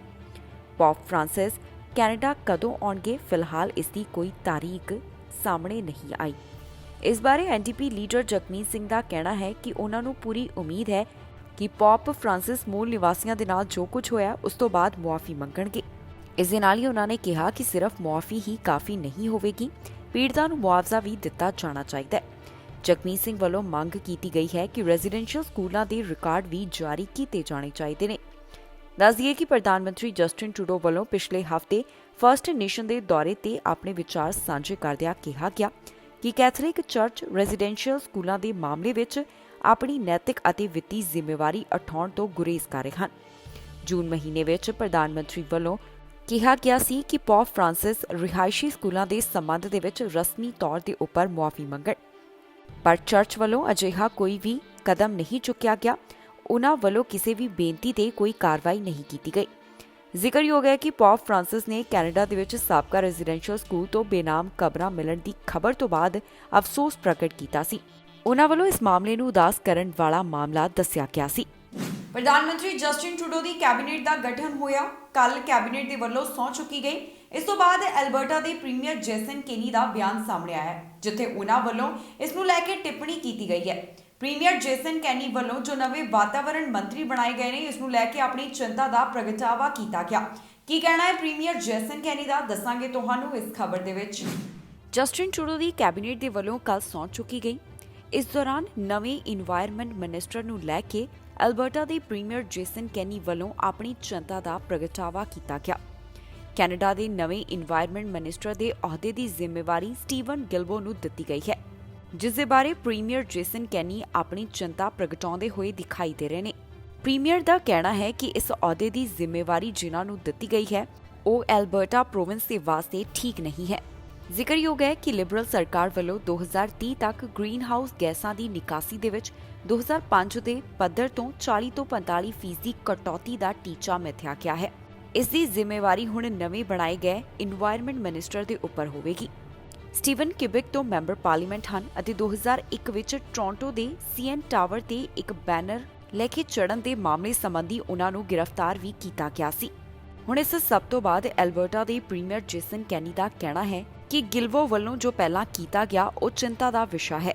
ਜ਼ਿਕਰਯੋਗ ਹੈ ਕਿ ਪ੍ਰਧਾਨ ਮੰਤਰੀ ਜਸਟਿਨ ਟਰੂਡੋ ਦੀ ਕੈਬਨਿਟ ਦੇ ਵੱਲੋਂ ਸਹੁੰ ਚੁੱਕੀ ਗਈ ਹੈ। ਇਸ ਦੇ ਵਿੱਚ ਕਈ ਨਵੇਂ ਚਿਹਰੇ ਸ਼ਾਮਿਲ ਕੀਤੇ ਗਏ ਹਨ ਤੇ ਕਈਆਂ ਦੇ ਅਹੁਦੇ ਵੀ ਬਦਲੇ ਗਏ। ਹਾਲ ਹੀ ਦੇ ਵਿੱਚ ਕੰਜ਼ਰਵੇਟਿਵ ਪਾਰਟੀ ਦੇ ਲੀਡਰ ਅਤੇ ਐਨਡੀਪੀ ਲੀਡਰ ਜਗਮੀਤ ਸਿੰਘ ਵੱਲੋਂ ਵੀ ਟਰੂਡੋ ਦੀ ਕੈਬਨਿਟ ਦੇ ਉੱਪਰ ਤਿੱਖੀ ਟਿੱਪਣੀ ਕੀਤੀ ਗਈ ਹੈ ਤੇ ਹੁਣ ਪ੍ਰੀਮੀਅਰ ਜੇਸਨ ਕੇਨੀ ਵੱਲੋਂ ਨਵੇਂ ਬਣਾਏ ਗਏ ਇਨਵਾਇਰਨਮੈਂਟ ਮਿਨਿਸਟਰ ਦੇ ਬਾਰੇ ਆਪਣੇ ਵਿਚਾਰ ਦੱਸੇ ਗਏ, ਜਿਸ ਨੂੰ ਲੈ ਕੇ ਉਨ੍ਹਾਂ ਵੱਲੋਂ ਆਪਣੀ ਚਿੰਤਾ ਦਾ ਪ੍ਰਗਟਾਵਾ ਕੀਤਾ ਗਿਆ ਹੈ। ਬ੍ਰਿਟਿਸ਼ ਕੋਲੰਬੀਆ ਦੇ ਵਿੱਚ ਅਧਿਆਪਕਾਂ ਵਾਸਤੇ ਜੋ ਟੀਕੇ ਨਾਲ ਸੰਬੰਧਿਤ ਐਲਾਨ ਕੀਤਾ ਗਿਆ, ਉਸ ਤੋਂ ਬਾਅਦ ਹੁਣ ਇਹ ਜਾਣਕਾਰੀ ਸਾਹਮਣੇ ਆਈ ਹੈ ਕਿ ਇੱਥੇ ਵੱਧ ਗਿਣਤੀ ਅਧਿਆਪਕ ਅਜਿਹੇ ਹਨ ਜਿਨ੍ਹਾਂ ਵੱਲੋਂ ਕੋਵਿਡ-19 ਵੈਕਸੀਨ ਦੇ ਦੋਨੋਂ ਸ਼ਾਟ ਹਾਸਲ ਕੀਤੇ ਗਏ। ਜੀ ਹਾਂ, ਇਸ ਬਾਰੇ ਜਾਣਕਾਰੀ ਸਾਹਮਣੇ ਆਈ ਹੈ, ਜਿਸ ਦੇ ਵਿੱਚ ਦੱਸਿਆ ਗਿਆ ਕਿ 90% ਤੋਂ ਵੱਧ ਅਜਿਹੇ ਟੀਚਰਸ ਨੇ ਜਿਹੜੇ ਇਸ ਸਮੇਂ ਫੁੱਲੀ ਵੈਕਸੀਨੇਟਡ ਹਨ। ਬ੍ਰਿਟਿਸ਼ ਕੋਲੰਬੀਆ ਪ੍ਰੋਵਿੰਸ ਦੇ ਵੱਲੋਂ ਜੋ ਵੈਕਸੀਨ ਬਾਰੇ ਐਲਾਨ ਕੀਤਾ ਗਿਆ, ਉਸ ਤੋਂ ਬਾਅਦ ਜਾਣਕਾਰੀ ਸਾਹਮਣੇ ਆਈ ਹੈ ਕਿ ਬ੍ਰਿਟਿਸ਼ ਕੋਲੰਬੀਆ ਦੇ ਵਿੱਚ 94% ਟੀਚਰਸ ਅਜਿਹੇ ਹਨ ਜਿਨ੍ਹਾਂ ਵੱਲੋਂ ਕੋਵਿਡ-19 ਵੈਕਸੀਨ ਦੇ ਦੋਨੋਂ ਸ਼ਾਟਸ ਲਗਵਾਏ ਗਏ ਨੇ। ਇਹ ਜਾਣਕਾਰੀ BCTF ਦੇ ਸਰਵੇ ਤੋਂ ਸਾਹਮਣੇ ਆਈ ਹੈ। ਬ੍ਰਿਟਿਸ਼ ਕੋਲੰਬੀਆ ਟੀਚਰਸ ਫੈਡਰੇਸ਼ਨ ਦਾ ਕਹਿਣਾ ਹੈ ਕਿ ਅਜਿਹੀ ਘੱਟ ਗਿਣਤੀ ਹੀ ਟੀਚਰਸ ਦੀ ਹੈ ਜਿਨ੍ਹਾਂ ਵੱਲੋਂ ਕੋਵਿਡ-19 ਵੈਕਸੀਨ ਨਹੀਂ ਲਗਵਾਈ ਗਈ। ਉਨ੍ਹਾਂ ਵੱਲੋਂ ਜੋ ਇੱਕ ਸਰਵੇ ਕਰਵਾਇਆ ਗਿਆ, ਉਸ ਦੇ ਵਿੱਚ ਪਤਾ ਚੱਲਿਆ ਕਿ 1% ਅਜਿਹੇ ਹਨ ਜਿਨ੍ਹਾਂ ਵੱਲੋਂ ਅਜੇ ਕੋਵਿਡ-19 ਵੈਕਸੀਨ ਦੀ 2 ਡੋਜ਼ ਨਹੀਂ ਲਗਵਾਈ ਗਈ। 4% ਵੱਲੋਂ ਸਰਵੇ ਦੇ ਵਿੱਚ ਆਪਣਾ ਜਵਾਬ ਨਹੀਂ ਦਿੱਤਾ ਗਿਆ। ਇਸ ਦੇ ਨਾਲ ਹੀ 2% ਮੈਂਬਰਸ ਅਜਿਹੇ ਹਨ ਜਿਨ੍ਹਾਂ ਵੱਲੋਂ ਅਜੇ ਤੱਕ ਕੋਵਿਡ-19 ਵੈਕਸੀਨ ਨਹੀਂ ਲਗਵਾਈ ਗਈ। ਇਸ ਬਾਰੇ ਬ੍ਰਿਟਿਸ਼ ਕੋਲੰਬੀਆ ਟੀਚਰਸ ਫੈਡਰੇਸ਼ਨ ਦੇ ਪ੍ਰੈਜ਼ੀਡੈਂਟ ਦਾ ਕਹਿਣਾ ਹੈ ਕਿ ਵੱਧ ਗਿਣਤੀ ਟੀਚਰਸ ਦੇ ਵੱਲੋਂ ਪ੍ਰੋਵਿੰਸ ਦੀ ਵੈਕਸੀਨ ਨੀਤੀ ਦਾ ਸਵਾਗਤ ਕੀਤਾ ਗਿਆ ਹੈ, ਕਿਉਂਕਿ ਉਨ੍ਹਾਂ ਵੱਲੋਂ ਕੋਵਿਡ-19 ਵੈਕਸੀਨ ਦੇ ਦੋਨੋਂ ਸ਼ਾਟਸ ਲਗਵਾਏ ਗਏ ਹਨ। ਇਸ ਤੋਂ ਇਲਾਵਾ ਇੱਕ ਅਜਿਹਾ ਸਰਵੇ ਵੀ ਸਾਹਮਣੇ ਆਇਆ ਜਿਸ ਦੇ ਵਿੱਚ ਪਤਾ ਚੱਲਿਆ ਕਿ ਕਰੋਨਾ ਵਾਇਰਸ ਦਾ ਅਧਿਆਪਕਾਂ ਦੇ ਉੱਪਰ ਬੁਰਾ ਪ੍ਰਭਾਵ ਪਿਆ ਹੈ। ਸਰਵੇ ਦੇ ਮੁਤਾਬਕ 79% ਟੀਚਰਸ ਅਜਿਹੇ ਹਨ ਜਿਨ੍ਹਾਂ ਦੀ ਕਰੋਨਾ ਦੇ ਕਾਰਨ ਮੈਂਟਲ ਹੈਲਥ ਪ੍ਰਭਾਵਿਤ ਹੋਈ। 27% ਦਾ ਕਹਿੰਦੇ ਨੇ ਕਿ ਉਨ੍ਹਾਂ ਵੱਲੋਂ ਅਗਲੇ 2 ਸਾਲਾਂ ਦੇ ਵਿੱਚ ਟੀਚਿੰਗ ਛੱਡ ਦਿੱਤੀ ਜਾਵੇਗੀ। ਸਿਰਫ 46% ਅਧਿਆਪਕਾਂ ਦੀ ਅਜਿਹੀ ਗਿਣਤੀ ਹੈ ਜਿਹੜੇ ਮੰਨਦੇ ਨੇ ਕਿ ਉਹ ਆਪਣੇ ਕੰਮ ਦੇ ਉੱਪਰ ਸੁਰੱਖਿਅਤ ਹਨ। ਦੱਸ ਦਈਏ ਕਿ BCTF ਵੱਲੋਂ ਕਿਹਾ ਗਿਆ ਹੈ ਕਿ ਆਉਣ ਵਾਲੇ ਸਮੇਂ ਦੌਰਾਨ ਉਨ੍ਹਾਂ ਵੱਲੋਂ ਵਧੇਰੇ ਜਾਣਕਾਰੀ ਵੀ ਸਾਂਝੀ ਕੀਤੀ ਜਾਵੇਗੀ, ਪਰ ਫਿਲਹਾਲ ਉਨ੍ਹਾਂ ਵੱਲੋਂ ਦੱਸਿਆ ਗਿਆ ਹੈ ਕਿ ਇਸ ਸਮੇਂ ਸੂਬੇ ਦੇ ਵਿੱਚ ਵੱਡੀ ਗਿਣਤੀ ਅਧਿਆਪਕਾਂ ਵੱਲੋਂ ਕੋਵਿਡ-19 ਵੈਕਸੀਨ ਦੇ ਦੋਨੋਂ ਸ਼ਾਟਸ ਲਗਵਾ ਲਏ ਗਏ ਹਨ। ਟੋਰਾਂਟੋ ਸਕੂਲ ਬੋਰਡ ਵੱਲੋਂ ਜਾਣਕਾਰੀ ਦਿੱਤੀ ਗਈ ਹੈ ਕਿ ਜੋ ਉਹਨਾਂ ਵੱਲੋਂ ਵੈਕਸੀਨੇਸ਼ਨ ਦੇ ਨਾਲ ਸੰਬੰਧਿਤ ਡੈਡਲਾਈਨ ਤੈਅ ਕੀਤੀ ਗਈ ਸੀ, ਉਸ ਡੈਡਲਾਈਨ ਨੂੰ ਹੁਣ ਅੱਗੇ ਵਧਾਇਆ ਜਾ ਰਿਹਾ ਹੈ। 3 ਹਫ਼ਤਿਆਂ ਦਾ ਡੈਡਲਾਈਨ ਦੇ ਵਿੱਚ ਵਾਧਾ ਕੀਤਾ ਜਾ ਰਿਹਾ ਹੈ, ਕਿਉਂਕਿ ਉਹਨਾਂ ਦਾ ਕਹਿਣਾ ਹੈ ਕਿ ਜੇਕਰ ਵੱਧ ਗਿਣਤੀ ਟੀਚਰਸ ਨੂੰ ਘਰੇ ਬਿਠਾ ਦਿੱਤਾ ਜਾਂਦਾ ਹੈ ਤਾਂ ਫਿਰ ਇਸ ਦੇ ਨਾਲ ਉਹਨਾਂ ਨੂੰ ਪਰੇਸ਼ਾਨੀ ਦਾ ਸਾਹਮਣਾ ਕਰਨਾ ਪੈ ਸਕਦਾ ਹੈ। ਟੋਰਾਂਟੋ ਡਿਸਟ੍ਰਿਕਟ ਸਕੂਲ ਬੋਰਡ ਵੱਲੋਂ ਵੈਕਸੀਨੇਸ਼ਨ ਦੇ ਬਾਰੇ ਜੋ ਡੈਡਲਾਈਨ ਤੈਅ ਕੀਤੀ ਗਈ ਸੀ, ਹੁਣ ਇਸ ਨੂੰ ਅੱਗੇ ਵਧਾਇਆ ਜਾ ਰਿਹਾ ਹੈ। ਜਾਣਕਾਰੀ ਮੁਤਾਬਕ ਵੈਕਸੀਨੇਸ਼ਨ ਦੇ ਬਾਰੇ ਜੋ ਡੈਡਲਾਈਨ ਤੈਅ ਕੀਤੀ ਗਈ ਸੀ, ਇਸ ਨੂੰ ਹੁਣ 3 ਹਫ਼ਤਿਆਂ ਵਾਸਤੇ ਅੱਗੇ ਵਧਾਇਆ ਜਾ ਰਿਹਾ ਹੈ। ਇਸ ਬਾਰੇ ਜੋ ਇੱਕ ਨਿਊਜ਼ ਲੈਟਰ ਸਾਹਮਣੇ ਆਇਆ, ਉਸ ਦੇ ਵਿੱਚ ਜਾਣਕਾਰੀ ਦਿੱਤੀ ਗਈ ਹੈ ਕਿ ਜੋ ਸਕੂਲ ਬੋਰਡ ਵੱਲੋਂ ਫੈਸਲਾ ਲਿਆ ਗਿਆ ਸੀ ਕਿ ਜਿਹੜੇ ਸਟਾਫ ਮੈਂਬਰ ਕੋਵਿਡ-19 ਵੈਕਸੀਨ ਨਹੀਂ ਲਗਵਾਉਣਗੇ, ਉਹਨਾਂ ਨੂੰ ਅਨਪੇਡ ਲੀਵ ਦੇ ਉੱਪਰ ਭੇਜ ਦਿੱਤਾ ਜਾਵੇਗਾ। ਇਸ ਦੇ ਤਹਿਤ ਹੁਣ ਸਟਾਫ ਮੈਂਬਰਸ ਨੂੰ ਕੁਝ ਸਮਾਂ ਦਿੱਤਾ ਜਾ ਰਿਹਾ ਹੈ ਕਿ ਉਹ ਕੋਵਿਡ-19 ਵੈਕਸੀਨ ਦੇ ਸ਼ਾਟਸ ਹਾਸਲ ਕਰ ਲੈਣ। ਦੱਸ ਦਈਏ ਕਿ ਜਿਹੜੇ ਸਟਾਫ ਮੈਂਬਰਸ ਕੋਰੋਨਾ ਵੈਕਸੀਨ ਨਹੀਂ ਲਗਾ ਰਹੇ ਸਨ, ਉਨ੍ਹਾਂ ਦੇ ਵਾਸਤੇ ਰੈਪਿਡ ਟੈਸਟ ਨੂੰ ਲਾਜ਼ਮੀ ਕੀਤਾ ਗਿਆ ਸੀ। ਹੁਣ ਸਕੂਲ ਬੋਰਡ ਦਾ ਕਹਿਣਾ ਹੈ ਕਿ ਜਿਹੜੇ ਸਟਾਫ ਮੈਂਬਰਸ ਦੇ ਵੱਲੋਂ ਰੈਪਿਡ ਟੈਸਟ ਬਾਰੇ ਜਾਣਕਾਰੀ ਮੁਹੱਈਆ ਨਹੀਂ ਕਰਵਾਈ ਗਈ, ਉਨ੍ਹਾਂ ਨੂੰ ਅਨਪੇਡ ਲੀਵ ਦੇ ਉੱਪਰ ਭੇਜਿਆ ਜਾਵੇਗਾ ਅਤੇ ਜੋ ਉਨ੍ਹਾਂ ਵੱਲੋਂ ਵੈਕਸੀਨ ਦੇ ਬਾਰੇ ਨਵੰਬਰ 2 ਤੱਕ ਡੈਡਲਾਈਨ ਤੈਅ ਕੀਤੀ ਗਈ ਸੀ, ਇਸ ਨੂੰ ਹੁਣ ਨਵੰਬਰ 21 ਤੱਕ ਵਧਾਇਆ ਜਾ ਰਿਹਾ ਹੈ। ਜੇਕਰ 21 ਨਵੰਬਰ ਤੱਕ ਸਟਾਫ ਮੈਂਬਰ ਕੋਵਿਡ-19 ਵੈਕਸੀਨ ਨਹੀਂ ਲਗਵਾਉਂਦੇ ਤਾਂ ਉਨ੍ਹਾਂ ਨੂੰ ਫਿਰ ਅਨਪੇਡ ਲੀਵ ਦੇ ਉੱਪਰ ਭੇਜਿਆ ਜਾਵੇਗਾ। ਸਿਰਫ ਸਕੂਲ ਬੋਰਡ ਵੱਲੋਂ ਉਨ੍ਹਾਂ ਨੂੰ ਹੀ ਰਾਹਤ ਦਿੱਤੀ ਜਾ ਰਹੀ ਹੈ ਜਿਹੜੇ ਕੁਝ ਮੈਡੀਕਲ ਕਾਰਨਾਂ ਦੇ ਕਰਕੇ ਕੋਵਿਡ-19 ਵੈਕਸੀਨ ਨਹੀਂ ਲਗਵਾ ਸਕਦੇ। ਮਿਨਿਸਟਰੀ ਆਫ ਐਜੂਕੇਸ਼ਨ ਵੱਲੋਂ ਜੋ ਇਸ ਬਾਰੇ ਜਾਣਕਾਰੀ ਸਾਂਝੀ ਕੀਤੀ ਗਈ, ਉਸ ਦੇ ਮੁਤਾਬਕ 46,000 ਅਜਿਹੇ ਐਜੂਕੇਸ਼ਨ ਵਰਕਰਸ ਨੇ ਜਿਨ੍ਹਾਂ ਵੱਲੋਂ ਅਜੇ ਤੱਕ ਕੋਰੋਨਾ ਵੈਕਸੀਨ ਹਾਸਲ ਨਹੀਂ ਕੀਤੀ ਗਈ। ਅਜਿਹੇ 'ਚ ਜੇਕਰ ਇੰਨੀ ਵੱਡੀ ਗਿਣਤੀ ਦੇ ਵਿੱਚ ਐਜੂਕੇਸ਼ਨ ਵਰਕਰਸ ਨੂੰ ਘਰੇ ਬਿਠਾ ਦਿੱਤਾ ਜਾਂਦਾ ਹੈ ਤਾਂ ਫਿਰ ਸਕੂਲ ਬੋਰਡ ਨੂੰ ਹੀ ਇਸ ਦੇ ਕਾਰਨ ਪਰੇਸ਼ਾਨੀ ਦਾ ਸਾਹਮਣਾ ਕਰਨਾ ਪੈ ਸਕਦਾ ਹੈ। ਬ੍ਰਿਟਿਸ਼ ਕੋਲੰਬੀਆ ਤੋਂ ਜਾਣਕਾਰੀ ਸਾਹਮਣੇ ਆਈ ਹੈ, ਜਿੱਥੇ ਹੁਣ ਬ੍ਰਿਟਿਸ਼ ਕੋਲੰਬੀਆ ਵਾਸੀਆਂ ਨੂੰ ਕੋਵਿਡ-19 ਵੈਕਸੀਨ ਦਾ ਤੀਸਰਾ ਟੀਕਾ ਲਗਾਇਆ ਜਾਵੇਗਾ। ਜੀ ਹਾਂ, ਡਾਕਟਰ ਬੋਨੀ ਹੈਨਰੀ ਵੱਲੋਂ ਜਾਣਕਾਰੀ ਦਿੱਤੀ ਗਈ ਹੈ ਕਿ तमाम ਬ੍ਰਿਟਿਸ਼ ਕੋਲੰਬੀਆ ਵਾਸੀਆਂ ਨੂੰ ਜਲਦ ਹੀ ਬੂਸਟਰ ਸ਼ਾਟ ਮੁਹੱਈਆ ਕਰਵਾਇਆ ਜਾਏਗਾ। ਪ੍ਰੋਵਿੰਸ ਦੇ ਵੱਲੋਂ ਜੋ ਹੁਣ ਸਭ ਦੇ ਵਾਸਤੇ ਬੂਸਟਰ ਸ਼ਾਟ ਦਾ ਐਲਾਨ ਕੀਤਾ ਗਿਆ, ਇਸ ਤੋਂ ਬਾਅਦ ਕੈਨੇਡਾ ਦਾ ਬ੍ਰਿਟਿਸ਼ ਕੋਲੰਬੀਆ ਅਜਿਹਾ ਪਹਿਲਾ ਸੂਬਾ ਬਣ ਗਿਆ ਜਿੱਥੇ ਸਾਰੇ ਲੋਕਾਂ ਨੂੰ ਬੂਸਟਰ ਸ਼ਾਟ ਲਗਾਇਆ ਜਾ ਸਕੇਗਾ। ਬ੍ਰਿਟਿਸ਼ ਕੋਲੰਬੀਆ ਤੋਂ ਬੂਸਟਰ ਸ਼ਾਟਸ ਦੇ ਬਾਰੇ ਜਾਣਕਾਰੀ ਸਾਹਮਣੇ ਆਈ ਹੈ, ਜਿਸ ਦੇ ਮੁਤਾਬਕ ਹੁਣ ਬ੍ਰਿਟਿਸ਼ ਕੋਲੰਬੀਆ ਵਾਸੀਆਂ ਨੂੰ ਬੂਸਟਰ ਸ਼ਾਟ ਲਗਾਏ ਜਾਣਗੇ। ਜੀ ਹਾਂ, ਇਸ ਦੀ ਜਾਣਕਾਰੀ ਬ੍ਰਿਟਿਸ਼ ਕੋਲੰਬੀਆ ਦੀ provincial health officer doctor Bonnie Henry ਵੱਲੋਂ ਦਿੱਤੀ ਗਈ ਹੈ। ਉਨ੍ਹਾਂ ਦੱਸਿਆ ਕਿ ਬ੍ਰਿਟਿਸ਼ ਕੋਲੰਬੀਆ ਦੇ ਵਿੱਚ ਰਹਿਣ ਵਾਲੇ ਸਾਰੇ ਲੋਕਾਂ ਨੂੰ ਕੋਵਿਡ-19 ਵੈਕਸੀਨ ਦੇ ਬੂਸਟਰ ਡੋਜ਼ ਦਿੱਤੇ ਜਾਣਗੇ। ਇਨ੍ਹਾਂ ਵਿਚਾਰਾਂ ਦੀ ਸਾਂਝ ਉਨ੍ਹਾਂ ਵੱਲੋਂ ਇੱਕ ਪ੍ਰੈਸ ਕਾਨਫਰੰਸ ਦੌਰਾਨ ਪਾਈ ਗਈ। ਜਾਣਕਾਰੀ ਮੁਤਾਬਕ ਜਿਹੜੇ ਬ੍ਰਿਟਿਸ਼ ਕੋਲੰਬੀਆ ਵਾਸੀਆਂ ਵੱਲੋਂ 6 ਮਹੀਨੇ ਪਹਿਲਾਂ ਕੋਵਿਡ-19 ਵੈਕਸੀਨ ਦੀ ਦੂਸਰੀ ਡੋਜ਼ ਹਾਸਲ ਕੀਤੀ ਸੀ, ਉਨ੍ਹਾਂ ਨੂੰ ਹੁਣ ਤੀਸਰਾ ਸ਼ਾਟ ਜਾਣੀ ਕਿ ਬੂਸਟਰ ਸ਼ਾਟ ਲਗਾਇਆ ਜਾ ਸਕੇਗਾ। ਇਹ ਬ੍ਰਿਟਿਸ਼ ਕੋਲੰਬੀਆ ਵਾਸੀ ਇਸ ਬੂਸਟਰ ਸ਼ਾਟ ਦੇ ਵਾਸਤੇ ਐਲੀਜੀਬਲ ਹੋਣਗੇ। ਮੌਜੂਦਾ ਸਮੇਂ ਬ੍ਰਿਟਿਸ਼ ਕੋਲੰਬੀਆ ਦੇ ਵਿੱਚ ਲੌਂਗ ਟਰਮ ਕੇਅਰ ਨਿਵਾਸੀ ਅਤੇ ਜਿਨ੍ਹਾਂ ਨੂੰ ਜ਼ਿਆਦਾ ਇਹਨਾਂ ਦੀ ਜ਼ਰੂਰਤ ਹੈ, ਉਹਨਾਂ ਨੂੰ ਹੀ ਇਹ ਸ਼ਾਟਸ ਮੁਹੱਈਆ ਕਰਵਾਏ ਜਾ ਰਹੇ ਹਨ। ਜਲਦ ਹੀ ਵੱਡੀ ਉਮਰ ਦੇ ਲੋਕਾਂ ਨੂੰ ਵੀ ਇਹ ਬੂਸਟਰ ਸ਼ਾਟ ਲਗਾਉਣ ਦੀ ਸ਼ੁਰੂਆਤ ਕੀਤੀ ਜਾ ਰਹੀ ਹੈ। ਇਸ ਦੇ ਬਾਰੇ ਵਧੇਰੇ ਜਾਣਕਾਰੀ ਸਾਂਝੀ ਕਰਦਿਆਂ ਡਾਕਟਰ ਹੈਨਰੀ ਨੇ ਦੱਸਿਆ ਕਿ ਹੈਲਥ ਕੇਅਰ ਵਰਕਰਸ ਨੂੰ ਵੈਕਸੀਨ ਬੂਸਟਰ ਦੇ ਡੋਜ਼ ਜਲਦ ਹਾਸਲ ਹੋ ਜਾਣਗੇ। ਡਾਕਟਰ ਬੋਨੀ ਹੈਨਰੀ ਵੱਲੋਂ ਇਹ ਕਿਹਾ ਗਿਆ ਕਿ ਉਨ੍ਹਾਂ ਨੂੰ ਪੂਰੀ ਉਮੀਦ ਹੈ ਕਿ ਕੋਵਿਡ-19 ਵੈਕਸੀਨ ਦੀ ਇਸ ਤੀਸਰੀ ਡੋਜ਼ ਦੇ ਨਾਲ ਕੋਰੋਨਾ ਵਾਇਰਸ ਦੇ ਖਿਲਾਫ ਵੱਧ ਸੁਰੱਖਿਆ ਮਿਲ ਸਕੇਗੀ। ਇਸ ਬੂਸਟਰ ਸ਼ਾਟ ਦੇ ਬਾਰੇ ਪ੍ਰੋਵਿੰਸ ਦੇ ਵੱਲੋਂ ਬਾਕੀ ਦੀ ਜਾਣਕਾਰੀ ਆਉਣ ਵਾਲੇ ਦਿਨਾਂ ਦੌਰਾਨ ਸਾਂਝੀ ਕੀਤੀ ਜਾਵੇਗੀ। ਇਸ ਖਬਰ ਦੇ ਵਿੱਚ ਜਾਣਕਾਰੀ ਤੁਹਾਡੇ ਨਾਲ ਸਾਂਝੀ ਕਰਾਂਗੇ ਕਿ ਕੈਨੇਡਾ ਦੇ ਕਿਸ ਹਿੱਸੇ ਤੋਂ ਕਿੰਨੇ ਕੋਰੋਨਾ ਵਾਇਰਸ ਦੇ ਮਾਮਲੇ ਸਾਹਮਣੇ ਆਏ। ਇਸ ਸਮੇਂ ਕੈਨੇਡਾ ਦੇ ਵਿੱਚ ਕੋਰੋਨਾ ਵਾਇਰਸ ਦੇ ਕੀ ਹਾਲਾਤ ਬਣੇ ਹੋਏ ਨੇ, ਜਾਣਕਾਰੀ ਤੁਹਾਡੇ ਨਾਲ ਦੱਸਾਂਗੇ ਇਸ ਖਬਰ ਦੇ ਵਿੱਚ। ontario ਤੋਂ 24 ਘੰਟਿਆਂ ਦੌਰਾਨ 321 ਕੋਰੋਨਾ ਦੇ ਮਾਮਲੇ ਸਾਹਮਣੇ ਆਏ ਨੇ ਅਤੇ ਇਹਨਾਂ 24 ਘੰਟਿਆਂ ਦੌਰਾਨ 10 ਮੌਤਾਂ ਇਸ ਵਾਇਰਸ ਦੇ ਕਾਰਨ ਹੋ ਗਈਆਂ। ਪ੍ਰੋਵਿੰਸ ਦੇ ਵਿੱਚ ਹੁਣ ਤੱਕ ਕੁੱਲ 5,98,431 ਕੋਰੋਨਾ ਦੇ ਮਾਮਲੇ ਸਾਹਮਣੇ ਆ ਚੁੱਕੇ ਨੇ। ਜਿਹੜੇ ਮਾਮਲੇ 24 ਘੰਟਿਆਂ ਦੌਰਾਨ ਦਰਜ ਕੀਤੇ ਗਏ, ਉਹਨਾਂ ਵਿੱਚ 158 ਅਨਵੈਕਸੀਨੇਟਡ, 12 ਪਾਰਸ਼ਲੀ ਵੈਕਸੀਨੇਟਡ ਅਤੇ 118 ਫੁੱਲੀ ਵੈਕਸੀਨੇਟਡ ਸ਼ਾਮਲ ਹਨ। ਟੋਰਾਂਟੋ ਤੋਂ 24 ਘੰਟਿਆਂ ਦੌਰਾਨ 66, ਯਾਰਕ ਰੀਜਨ ਤੋਂ 33, ਆਟਵਾ ਤੋਂ 27, ਸਡਬਰੀ ਤੋਂ 27, ਹਾਲਟਨ ਰੀਜਨ ਤੋਂ 17, ਵਿੰਸਰ ਐਸੈਕਸ ਤੋਂ 17, ਪੀਲ ਰੀਜਨ ਤੋਂ 16 ਮਾਮਲਿਆਂ ਦੀ ਪੁਸ਼ਟੀ ਹੋਈ ਹੈ। ਪ੍ਰੋਵਿੰਸ ਵਿੱਚ ਹੁਣ ਤੱਕ ਕੁੱਲ 9,862 ਲੋਕਾਂ ਵੱਲੋਂ ਇਸ ਵਾਇਰਸ ਦੇ ਕਾਰਨ ਦਮ ਤੋੜ ਦਿੱਤਾ ਗਿਆ। ਵੈਕਸੀਨ ਦੇ ਨਾਲ ਸੰਬੰਧਿਤ ਜਾਣਕਾਰੀ ਦੇ ਮੁਤਾਬਕ ਪ੍ਰੋਵਿੰਸ ਦੇ ਵਿੱਚ 84.1% ਆਬਾਦੀ ਵੱਲੋਂ ਕੋਵਿਡ-19 ਵੈਕਸੀਨ ਦੇ 2 ਡੋਜ਼ ਅਤੇ 88% ਆਬਾਦੀ ਵੱਲੋਂ ਕੋਵਿਡ-19 ਵੈਕਸੀਨ ਦਾ 1 ਡੋਜ਼ ਹਾਸਲ ਕੀਤਾ ਗਿਆ ਹੈ। ontario ਵਿੱਚ ਐਕਟਿਵ ਕੇਸਿਸ ਦਾ ਅੰਕੜਾ 2,978 ਹੈ, ਜਦਕਿ ਰਿਕਵਰਡ ਕੇਸਿਸ ਦੀ ਗਿਣਤੀ 5,85,591 ਹੈ। ਕਿਬਿਕ ਤੋਂ 24 ਘੰਟਿਆਂ ਦੌਰਾਨ 478 ਕੋਰੋਨਾ ਦੇ ਮਾਮਲੇ ਸਾਹਮਣੇ ਆਏ ਅਤੇ 4 ਮੌਤਾਂ ਇਸ ਵਾਇਰਸ ਦੇ ਕਾਰਨ ਹੋ ਗਈਆਂ। ਹੁਣ ਤੱਕ ਪ੍ਰੋਵਿੰਸ ਦੇ ਵਿੱਚ ਕੁੱਲ 4,23,813 ਕੋਰੋਨਾ ਦੇ ਮਾਮਲੇ ਸਾਹਮਣੇ ਆ ਚੁੱਕੇ ਨੇ। 11,485 ਜਾਨਾਂ ਇਸ ਵਾਇਰਸ ਦੇ ਕਾਰਨ ਚਲੀਆਂ ਗਈਆਂ। ਹਸਪਤਾਲ ਦੇ ਵਿੱਚ 257 ਮਰੀਜ਼ਾਂ ਦੀ ਗਿਣਤੀ ਹੈ, ਜਿਨ੍ਹਾਂ ਵਿੱਚੋਂ 66 ਇੰਟੈਂਸਿਵ ਕੇਅਰ ਅਧੀਨ ਹਨ। ਪ੍ਰੋਵਿੰਸ ਦੇ ਵਿੱਚ 90% ਆਬਾਦੀ ਵੱਲੋਂ ਕੋਵਿਡ-19 ਵੈਕਸੀਨ ਦੀ 1 ਡੋਜ਼ ਅਤੇ 86% ਆਬਾਦੀ ਵੱਲੋਂ ਕੋਵਿਡ-19 ਵੈਕਸੀਨ ਦੀਆਂ ਦੋਨੋਂ ਡੋਜ਼ ਹਾਸਲ ਕੀਤੀਆਂ ਗਈਆਂ ਨੇ। ਕੈਨੇਡਾ ਵਿੱਚ ਹੁਣ ਤੱਕ ਕੁੱਲ 1.7 ਮਿਲੀਅਨ ਤੋਂ ਵੱਧ ਕੋਰੋਨਾ ਦੇ ਮਾਮਲੇ ਸਾਹਮਣੇ ਆ ਚੁੱਕੇ ਨੇ। 28,851 ਮੌਤਾਂ ਇਸ ਵਾਇਰਸ ਦੇ ਕਾਰਨ ਹੋ ਗਈਆਂ। ਐਕਟਿਵ ਕੇਸਿਸ ਦੀ ਗਿਣਤੀ 25,855 95 ਹੈ ਅਤੇ 25130 ਮਰੀਜ਼ ਮਾਈਲਡ ਕੰਡੀਸ਼ਨ ਦੇ ਵਿੱਚ ਨੇ। ਸੀਰੀਅਸ ਕੰਡੀਸ਼ਨ ਦੇ ਵਿੱਚ 765 ਲੋਕਾਂ ਦੀ ਗਿਣਤੀ ਦੱਸੀ ਗਈ ਹੈ। ਕੈਨੇਡਾ ਦੇ ਵਿੱਚ ਰਿਕਵਰਡ ਕੇਸਿਸ ਦਾ ਅੰਕੜਾ 1.6 ਮਿਲੀਅਨ ਤੋਂ ਵੱਧ ਹੈ। ਇਸ ਦੇ ਨਾਲ ਹੀ ਜਾਂਦੇ ਇੱਕ ਵਾਰ ਫਿਰ ਤੋਂ ਨਜ਼ਰ ਮਾਰਦੇ ਹਾਂ ਅੱਜ ਦੀਆਂ ਹੈਡਲਾਈਨਸ ਦੇ ਉੱਪਰ। ਪੁਲਿਸ ਨੇ ਗ੍ਰਿਫਤਾਰ ਕੀਤੇ 3 ਪੰਜਾਬੀ ਟਰੈਕਟਰ ਟ੍ਰੇਲਰ ਤੇ ਲੋਡ ਕਰਦੇ ਸਨ ਚੋਰੀ। ਟਰੂਡੋ ਨੇ ਦੱਸੀ ਆਪਣੀ ਇੱਛਾ, ਬਣੇ ਰਹਿਣਾ ਚਾਹੁੰਦੇ ਹਨ ਲੀਡਰ। ਵੱਡੇ ਐਕਸਪ੍ਰੈਸ ਐਂਟਰੀ ਡਰਾਅ ਦਾ ਐਲਾਨ, ਵਿਭਾਗ ਨੇ ਕੱਢਿਆ ਸਾਲ ਦਾ ਤੀਸਰਾ ਵੱਡਾ ਡਰਾਅ। ਹਾਈਵੇ ਤੇ ਉਤਾਰਿਆ ਜਹਾਜ਼, ਪਾਇਲਟ ਨੇ ਦੱਸਿਆ ਇਸ ਦਾ ਕਾਰਨ। ਉਡਾਨਾਂ 'ਚ ਵਾਧੇ ਦੀ ਤਿਆਰੀ, 에ਅਰਲਾਈਨ ਨੇ ਦਿੱਤੀ ਇਸ ਦੀ ਜਾਣਕਾਰੀ। ਖਬਰਾਂ ਦੇ ਇਸ ਬੁਲੇਟਿਨ ਦੇ ਵਿੱਚ ਇੰਨਾ ਹੀ। ਨਵੀਆਂ ਤੇ ਤਾਜ਼ੀਆਂ ਖਬਰਾਂ ਲੈ ਕੇ ਫਿਰ ਤੋਂ ਹਾਜ਼ਰ ਹੋਵਾਂਗੇ। ਫਿਲਹਾਲ ਮੈਨੂੰ ਇੰਦਰਪ੍ਰੀਤ ਕੌਰ ਪੰਨੂ ਨੂੰ ਦਿਓ ਇਜਾਜ਼ਤ ਤੇ ਤੁਸੀਂ ਵੇਖਦੇ ਰਹੋ ਟੀਵੀ ਪੰਜਾਬ।